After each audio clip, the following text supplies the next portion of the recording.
নমস্কার বন্ধুরা, আজকে আমি বানিয়ে দেখাবো সোজা পথে ঢেঁকি শাক। একেবারে ইজি।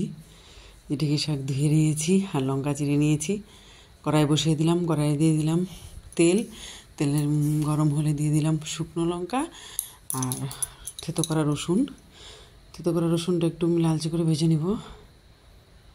লালচে করে ভেজে নিয়ে এই যে লালচে করে ভাজা হয়ে গেছে, কাঁচা লঙ্কা চেরা দিয়ে দিলাম আর ঢেঁকি শাকগুলি দিয়ে দিলাম। ঢেঁকি শাকগুলি দিয়ে থেতো রসুনের সাথে একটু মিশিয়ে নিলাম।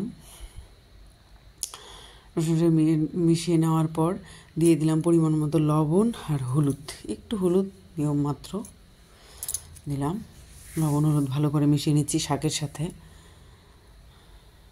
মিশিয়ে ঘন ঘন করে নাড়তে থাকবো, তাহলে জল ছাড়বে শাকের থেকে।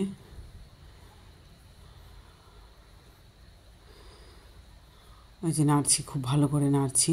নাড়তে নাড়তে এই যে একটু সময়ের জন্য ঢেকে দেবো, এই 1 মিনিটের জন্য ঢেকে দিয়েছিলাম। ঢাকনা খুললাম, এই যে কতটা জল ছেড়েছে দেখুন, অনেকটা জল ছেড়েছে।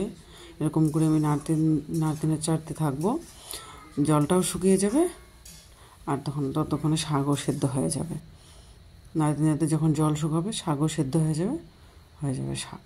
এই যে জল শুকিয়ে গেছে, আমি নাড়ছি, নেড়ে যে ভেজে নিচ্ছি। জল শুকিয়ে গেছে,